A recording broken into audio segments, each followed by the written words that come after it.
The Spin-off Podcast Network. This podcast was made with the support of New Zealand On Air. There's a story that Richard Prebble tells. He's told it many times, about a tractor. It's just after the 1984 election. Is this more of our dark and stormy night? Thank you, Te Aihe. No, this is about 6 weeks after the election. It's pretty much springtime now. Richard Prebble is the Minister for Railways. My secretary came in with a letter from a farmer which basically said that the railways had lost his tractor. And the letter from the railways, which was written for me to write back, basically said, sorry, we've lost your tractor, can't find it. Under Railways Regulations 1924, Section 3, your tractor is a parcel. You're entitled to compensation. The compensation is limited to $20 per parcel. I can't write to a farmer saying, we've lost your tractor, here's $20. Prebble instructs the railways to look again for the tractor. No joy.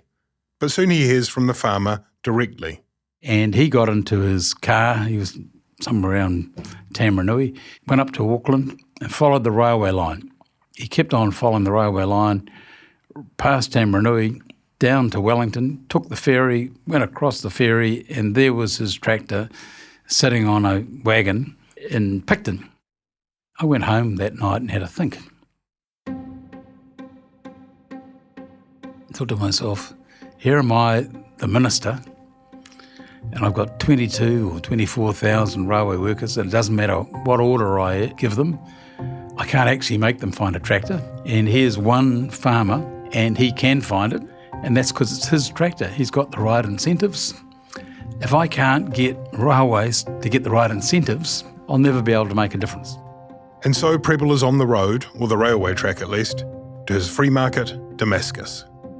I was a Labour MP. I came in thinking that the government should own the heights of the economy. So when you learn something that doesn't fit in with how you would like the world to be, you've got a choice. You can either pretend that you haven't learnt anything and carry on doing things that you now know don't work, or you can alternatively revise your thinking. The farmer and the tractor is a kind of parable, Prebble's parable, for the fourth Labour government. David Lange is the charismatic leader. Roger Douglas guides the financial troika, foot planted on the accelerator, leaving plumes of dust in his wake. The girders of the protectionist state are smashed away, and a conspicuous, glittering new wealth emerges in a blur of shoulder pads and champagne. What could possibly go wrong? Tēnā koutou katoa. I'm Toby Manhire for the Spin-off Podcast Network, and this is Juggernaut, the story of the fourth Labour government. Episode 4, Quantum Leap. We've had a revolution in this country. The biggest tax reform package in New Zealand's history is a reality this morning. Never-ending, glorious flow of money. So pandemonium is not too strong a word to describe what's going on down there. The most radical overhaul in the history of New Zealand's administration. Our performance as a government has been quite remarkable, better than we would have expected at this time. As Labour approaches its second anniversary in power, David Lange, who by now has built an international reputation as the man who stood up to Uncle Sam on nukes, is upbeat. We have probably upset in the sense of causing concern to more people all at once than any government has ever done. But we have also managed to communicate that there is a purpose to it. We have upset the living standards of some people, obviously, and in the rural sector they have taken a terrible pounding, and they are continuing to take it. But unless they do, there is no future for either farming or this country. Lange harks back to the aftermath of the 84 election. Those days had steeled the national resolve. The whole country knew that that was it. The end of the golden weather was at hand. Okay, we're gritting our teeth. Our Labour people are gritting their teeth. They're bearing it. We seem to be doing things that are inconsistent with every Labour old tradition. We have pushed their loyalty sometimes to the limit, but in the end, They are realists. The truth of that assessment will soon be tested. An election is not far away. In the meantime, reform is unrelenting. Roger Douglas remains committed to change measured in quantum leaps. The railway's workforce will soon be cut from 23,000 to around 5,000. But it's far from the only government operation where bloat and inefficiency is found. The Railways is one of a fistful of organisations remade as state-owned enterprises. As SOEs, they're corporatised, expected to run along efficient, profitable lines. Others include forestry, utilities, and air traffic control. And the vogue is for every enterprise, whether public or private, to end with the same 4 letters. Land Corp, Coal Corp, Judge Corp, Equity Corp, Gold Corp, Petra Corp and Forestry Corp, Corp Corp, Corp, Corp, Corp, Corp, Corp, Corp. Such is the giddy blur of change in the public sector, there's even a report that the bean counters at number 1 the Terrace are on the list. Sources close to Checkpoint suggests the next government department in line to be made into a commercially run, state-owned enterprise has already been selected. It's the Treasury. And who's being teed up as the chairman of the new Treasury SOE? Bob Jones. Well, it's been going on for some months, the planning. Taking Treasury away from direct responsibility of government is a fairly revolutionary step, but it's certainly, I think it's something that's very desirable. Selling off the Treasury once it's been corporatised is clearly also on the cards. You might as well go for someone who would really make a good job of it, like Milton Friedman or Genghis Khan. Might do it better than Bob Jones. General Secretary of the Public Service Association, Colin Clark. Wait a second. What's the date, Kim Hill? April the 1st. April the 1st. Speaking of delirium, flamboyance and fantasyland, up in Auckland, it's going off. The enormity of the exuberance and wealth. They were building buildings in Queen Street and Simon Street, up in the glass towers. This is Bob Harvey. People just gobbling up other companies around them. The year of the yuppie, with sales of expensive houses and upmarket cars booming. My client would say, I just picked up $6 million last week. They were unbelievably wealthy instantly. Within 2 years, some of them went to jail, by the way.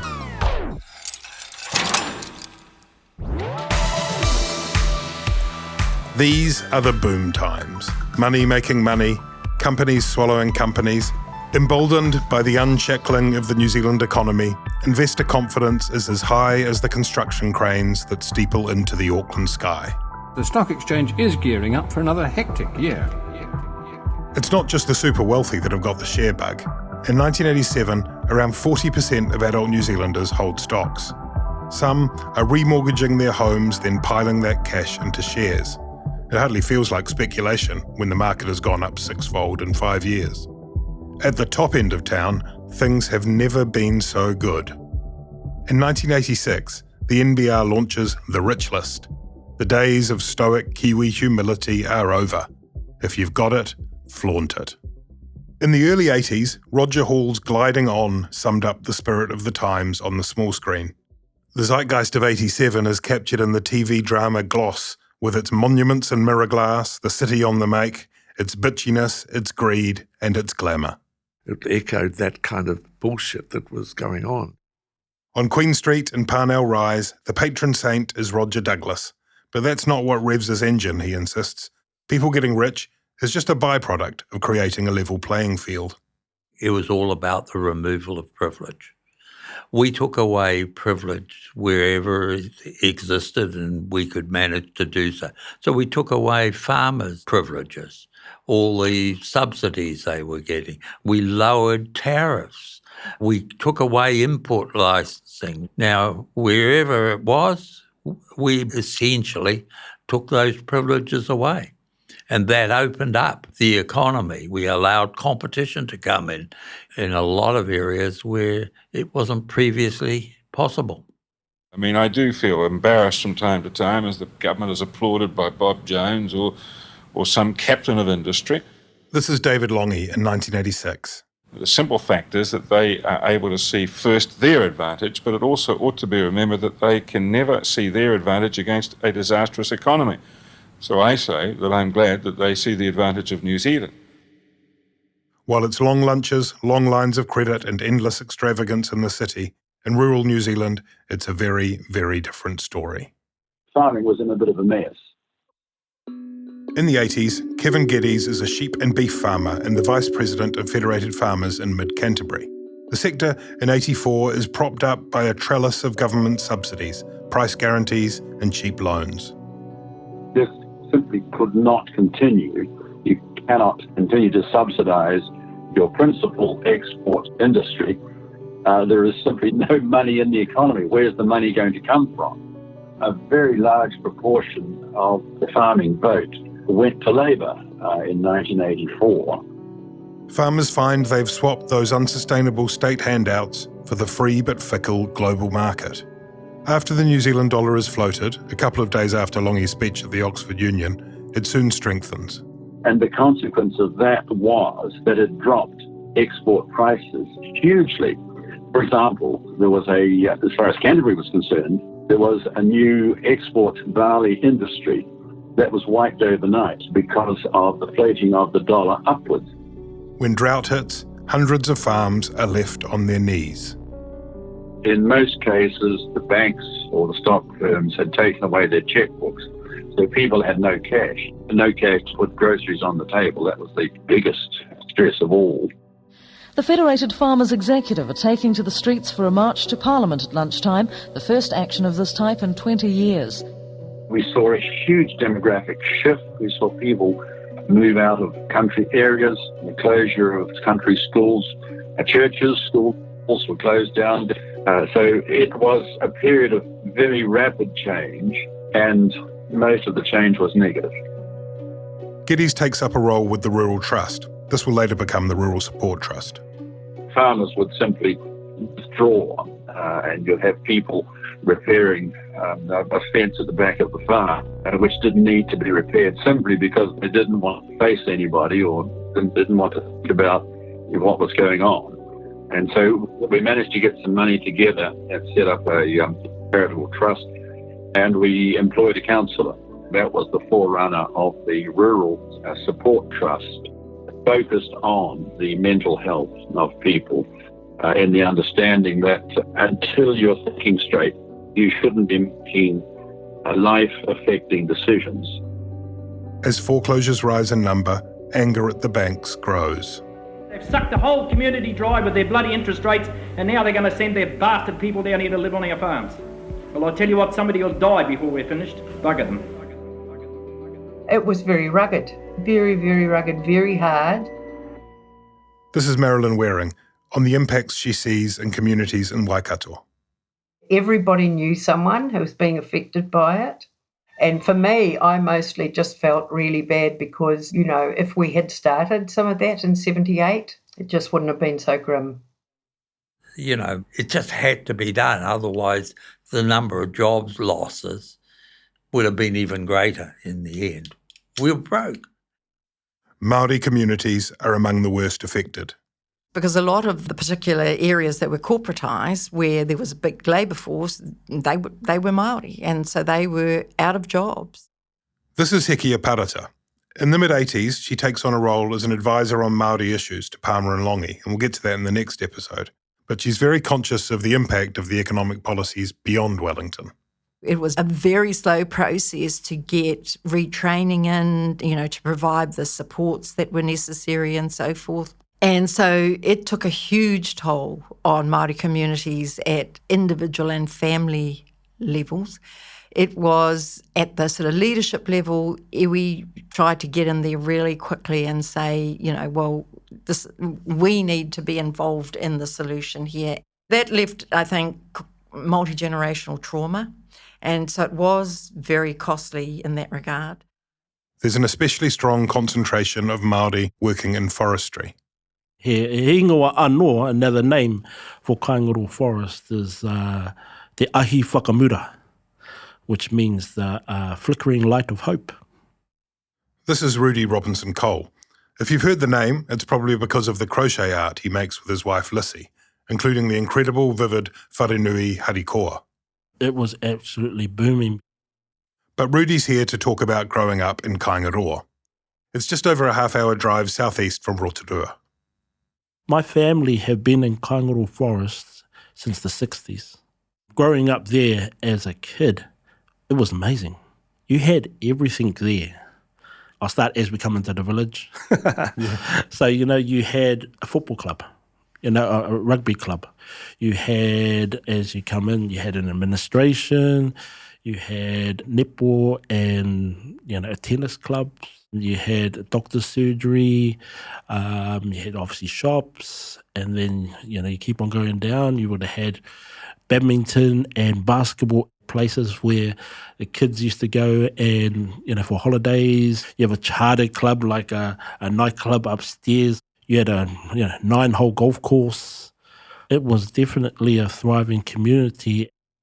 Kaingaroa village had been built after the Second World War, the heart to the lungs of a vast reforestation. It's a company town, and the company is the New Zealand Forest Service, wholly owned and operated by the government.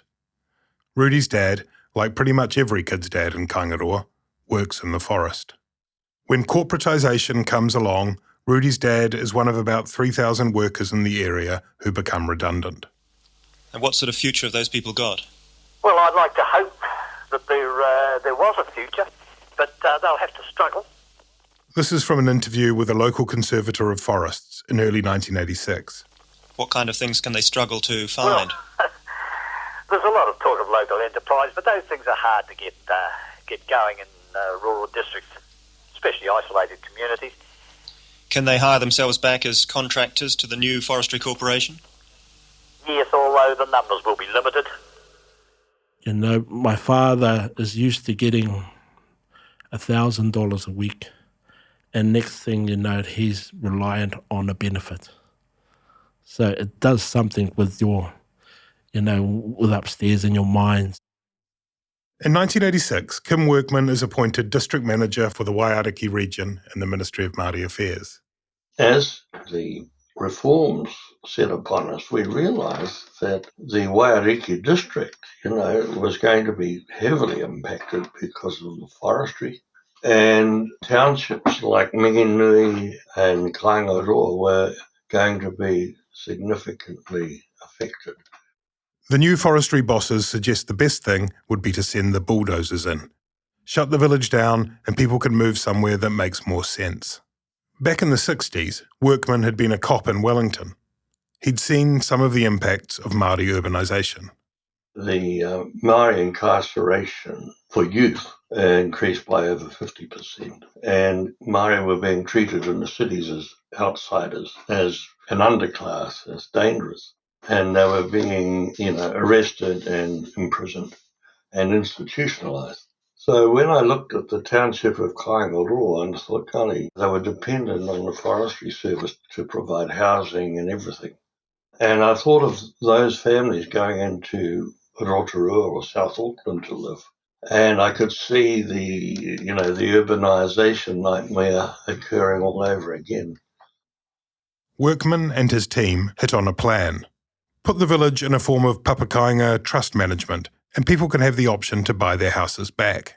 And we started to work with this idea with the community, where there were some really good community leaders in there that could see the possibilities. And we managed to pull it off. I sent in a paper to the Minister Korowetiri with this recommendation, and he was quite delighted, actually. He said, you better come down and talk to the Cabinet Committee. So I went there, and I'd sent the paper in advance to the department, who managed to lose the paper. And the Minister had a copy, but I didn't. And I went into the Cabinet Committee with a folder and a blank piece of paper in it, and made up the statistics as we went along. And Korowetiri rang me up afterwards and said, those guys in Cabinet think you're absolutely brilliant, that you could quote those stats without even looking at the paper. Did it work? In an evocative feature for the listener in 1990, Finlay MacDonald visits Kaingaroa and discovers there a ghostly compound. People are fighting for the village, but it's only just hanging in there. And that's before the benefit cuts of 1991. It had a good effect, a good immediate effect, but of course later on, when things got really tough, some of the gangs got in there. And when you look at that region and where the social services were, they were in places where there was predominantly a Pākehā population. So in places like Taupō and, Morrinsville and those places, there was really solid social welfare, health, education, Māori affairs resources. When you got to communities that were predominantly Māori, there were hardly any. And of course, when this change occurred, it left those communities without any support at all, really. So you ended up with communities that were angry, the suicide rate went up, there was a lot of family violence going down. In 2009, the whenua of Kaingaroa Forest will be returned to a group of 8 iwi in a treaty settlement. My sister-in-law, she's mana whenua. The marae is named after her tupuna. Her children have been born on that whenua. Can you say that, for any of your children? They have a special connection with the ngahere. They're not going anywhere. These days when Rudi visits, he sees glimpses of progress. 3 years ago, they got all new street signs. They got all the street lights going. They're doing the best that they can, with where they are. So now I feel good when I go back. But it can still feel like a town forgotten. We're in 2024 and they still don't have constant running water. We're in 2024 and they don't have constant electricity. And without water, the school has to close. That experience of growing up in the 80s is formative for a lot of people. I cannot pinpoint when exactly my interest in politics began, including future Labour Party Prime Ministers. But I know it began young. I was born in Hamilton, but in the 80s, my family relocated to Murupara, where my father took up a role as the local police sergeant. My memories of that place are vivid. I knew that a lot of people had lost their jobs, but I didn't understand that it was down to the privatisation of the forestry industry and the complete lack of central government support. I knew there were suicides, and that the girl that used to babysit my sister and I one day turned yellow from hepatitis and couldn't visit us anymore. But I didn't understand the linkages between these things and the poverty of the community that I was living in. That's Jacinda Ardern in her maiden speech in 2008. Murupara is just down the road from Kaingaroa, about 20 minutes away. Maiden speeches are a big deal, a laying down of political foundations. This is another new Labour MP, Chris Hipkins, in his maiden speech, a few days after Ardern's. Growing up in the Hutt Valley during the 1980s, I saw firsthand the impact the great rolling back of the state had on many of our families. Many of the kids I went to school with had parents who worked in the public services and found themselves on the economic scrap heap thanks to Rogernomics. What about in the Cabinet in 1987? What are they seeing? Are they alert to the lost jobs, the communities that are getting smashed? Absolutely alert. This is Richard Prebble. And very concerned, and so studied the unemployment figures very closely. But statements like yours, absolutely smashed, that's nonsense. It's just a total myth that all these people's lives were destroyed. I've run into people... Really? I've run into people all around the world who've come up to me and said to me, being made redundant was the best thing that ever happened to me in my life. Wow. I think it's a totally different story to when you're actually in it, and you're actually seeing the effects of the people. And, don't get me wrong, the people are proud people because there was a lot of change for a lot of people, especially for us as kids. You can see people around you being angry, and that rubs off on you as a kid because, you're angry, because everyone else is. So, yeah. Here's another fact that people can't believe. I've never had a letter from a person who was made redundant complaining to me. Never, not one. I've got dozens of letters from people complaining that they weren't made redundant. In the upper floors of the beehive, you can locate the moment the meltdown begins. It's about 4 months before the 1987 election. It started when we started to debate what we do with education and health and things like that. And he didn't want to go where I wanted. In the lead up to the 87 budget, Roger Douglas prepares a paper for senior ministers, with 4 options laid out. And one of them was really radical. Really radical. Vast spending cuts, widespread asset sales, corporatisation of health, education, welfare, a single flat income tax rate of just 15%. And I think he got a bit afraid of me at that time. I think he said to Bassett that I'd gone nuts. Pretty much. Lange has told Michael Bassett, a fellow cabinet minister and a political historian, that Douglas has gone mad. Lange will later write that it was an unaccustomed addition to the burdens of office to have the finance minister take leave of his senses. Which is a judgment I won't say necessarily sound. I didn't think I'd gone nuts, but there you are. That was when David got scared, though. You know, he couldn't really cope with the options. And see, I like those debates. So, I mean, I enjoy them. I don't feel threatened by them. But I think David was threatened at what it might lead to and became more cautious after that. At this point begins an exchange of letters between the Prime Minister and the Finance Minister, an increasingly hostile back and forth between the 9th and 6th floor. It will go on for some time. Douglas encourages Lange to consider the radical option and seeks an urgent response. Lange replies a week later, saying his instinctive distaste for the proposal has hardened. As part of an effort to seize back the initiative from Douglas, Lange has set in motion a Royal Commission on Social Policy, expressly tasked with analysis from a social justice rather than an economic perspective. This commission will have a daunting task. It is to address the fundamental considerations of what makes it possible for people to feel fairly treated in a society which could either flaunt the wealth of some or impoverish others. David's attempt to change the agenda. I mean, he was a Prime Minister. He had the right to do it, in my view.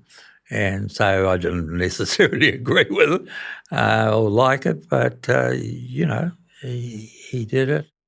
It made a good doorstopper. The game is all over.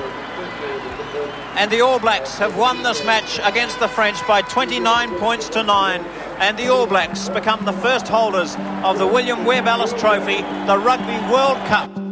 Fresh from victory at Eden Park, New Zealand goes into election mode once again. New Zealand has stopped being taken for suckers in 1984. The challenges facing New Zealand and the Labour government are great. For Labour, the campaign is really 2 campaigns. I think in a way it was.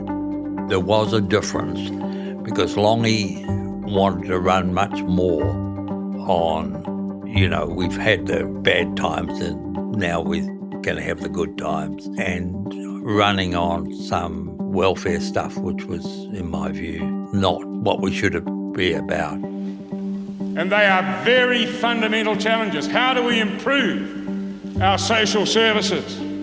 How do we combat crime? How to get more jobs? And I was saying, well, we've done a lot of the hard work, but we've still got a lot more to do. It's the Roger Douglas version of the future and the reforms he's already driven through that build the coffers for the campaign. Equity Corp, a rapidly growing investment and finance company, donates $250,000 to Labour, or more specifically to Roger Douglas, Alan Hawkins will later write, in recognition of the good work he had done in deregulating the New Zealand economy, something Equity Corp had benefited tremendously from. I think there was probably more money than Labor had ever had from those sorts of sources. How did you feel about all that corporate money? Did you feel conflicted? Yeah, of course, but that's the reality of politics. I mean, it also seemed important that if we continued with a Labor government, at least from my point of view, then there was the possibility of having those social policies put in place as a counterbalance to some of the effects of a market-driven policy. There have been references in the last couple of days to those matches fought in Australia in the last fortnight. Longe's talking here about a rare victory in rugby league, his code of choice. The thing about those matches was that no one packed it in at half-time. They came back for the second half and they sealed their triumph because they had the guts to carry on and they knew what was necessary. And what's happened in this country in the last 3 years is that for the first time in 35 years, for the first time since the Korean War wool boom, we've paid our way. That's the challenge of this government.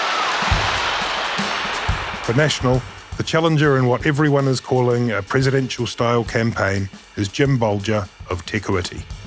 He's bound and pledged to New Zealanders time and again he wouldn't let the French agents go, and he did. His commitment to the New Zealand electorate that New Zealand would stay in ANZUS, and we're out. His commitment to get people into work, and we've got record unemployment. His commitment to get the interest rates and the inflation rate down, and they're at record levels. A country which in July 1984 had been brought to its knees. He simply hasn't been able to deliver on a single commitment he's made. And that challenge to this government caused pain, it caused disruption. We have disturbed privilege in every section of our society. But we never promised it would be done in 3 years, and we never promised it would be easy. Let's think about people when we're talking policies. Let's not always be talking about dollars and who's made $1 million killing on the stock market. Visions are useless without the guts and the detail to go behind them. And we've seen in our opponents neither. On August 15th, a fortnight after New Zealand's first lotto draw sees a $358,808 First Division prize split 4 ways, it's election day. Longe's Labour is comfortably returned to power. This is a country which grew up economically. It used its head, and I'm proud that we are now in the next 3 years going to seal those gains in health and education and social welfare progress that are the hallmarks of a Labour government and a Labour movement. Thank you for that.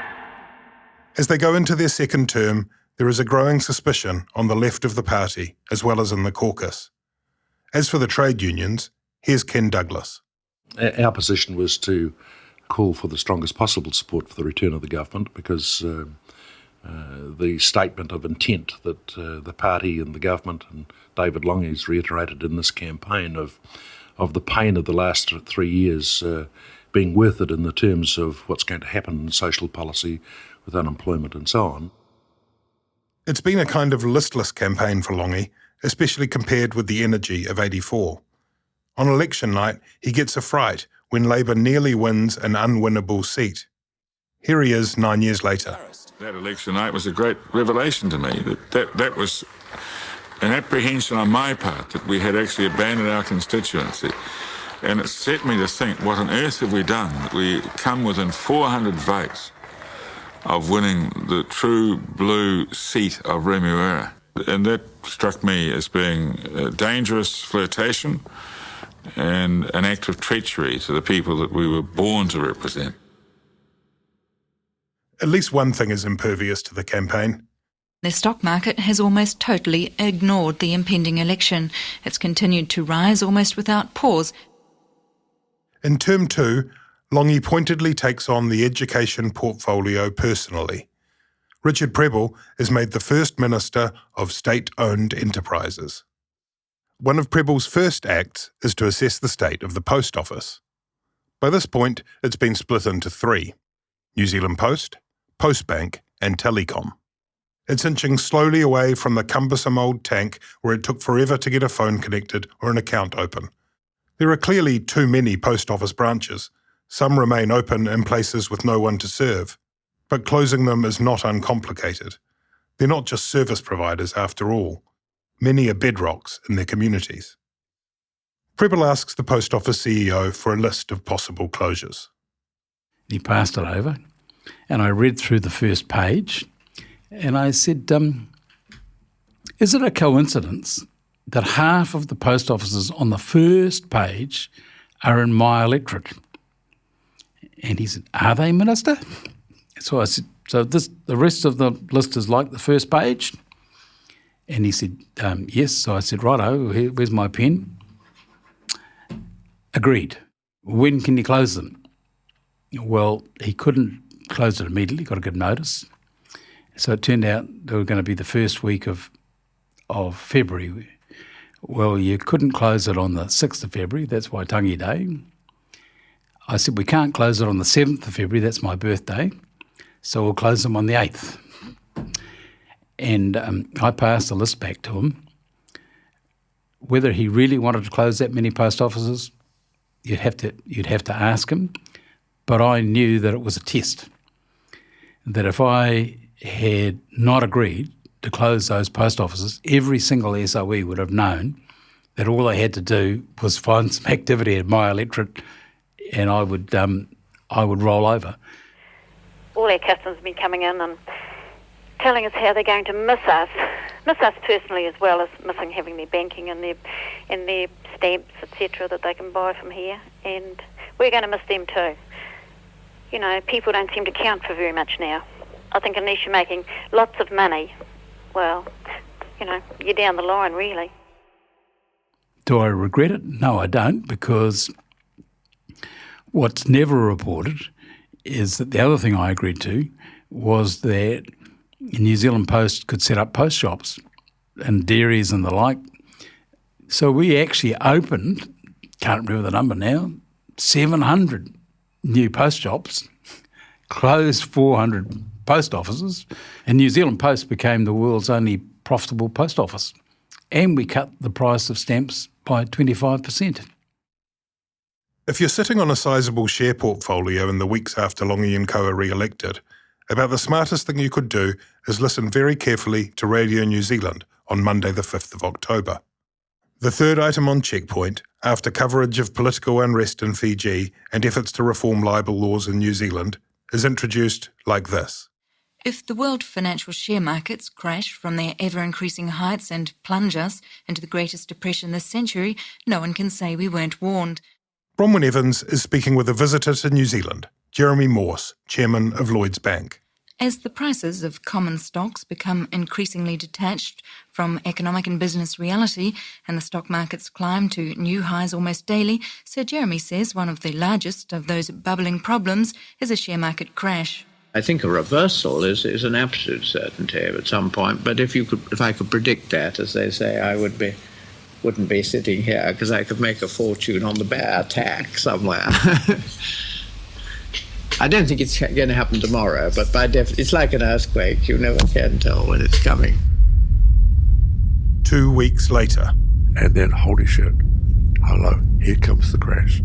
Well, as you heard in the news, about $6 billion were wiped off the Barclays Index this morning in the biggest one-day fall in the New Zealand share market's history.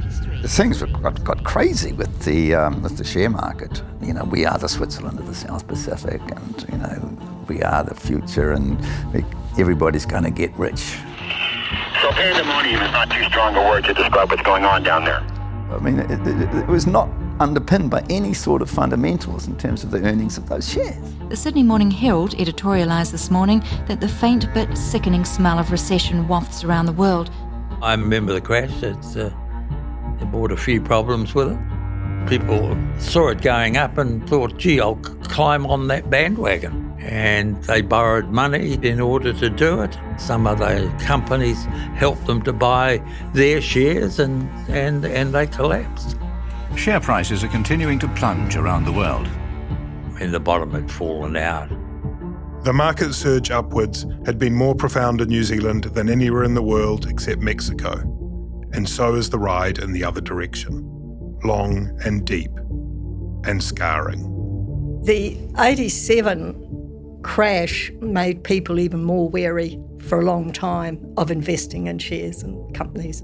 a lot of people were burned. So I think there were a lot of expectations. You can argue how literate we were financially.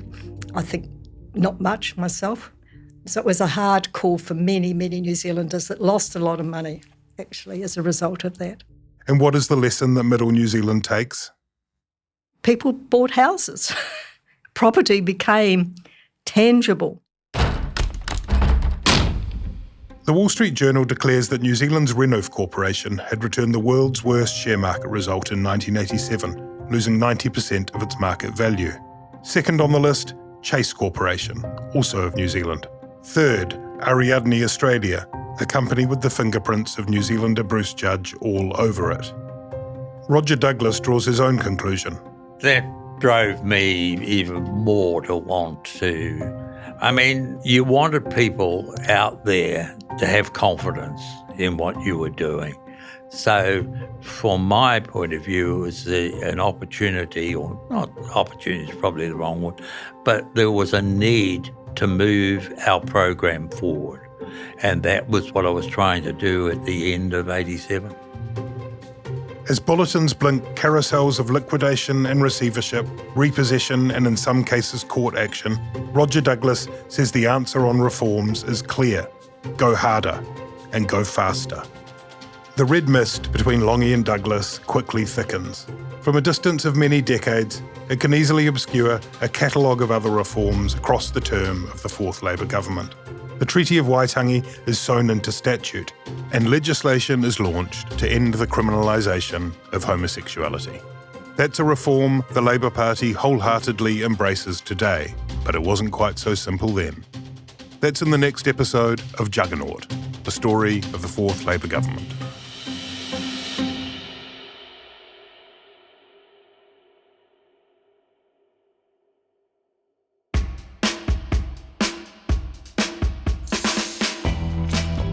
Juggernaut, the story of the Fourth Labour government, is written and presented by me, Toby Manhire, for the Spin-Off Podcast Network, made with the support of New Zealand On Air. The producer is Sophie Dowson, the audio editor and sound designer is Tiahe Butler, the researchers are Hannah Lou and Rachel Judkins, the graphic designer is Archie Banal, and the executive producers are Duncan Grieve and Jane Yee. Archival audio in this episode is from the RNZ collection at Ngā Taonga Sound and Vision. You can read a full list of sources and a bunch of other written material that digs deeper into the story by clicking the link in the show notes. Thanks to Mary Louise McPherson Hall, Steve Russell, Finlay McDonald, Amber Easby, Mad Chapman, Anna Rafferty Connell, Jen Follett, Isaiah Tua, Ben Fagan, Bernard Hickey, and everyone who made the time to speak with us.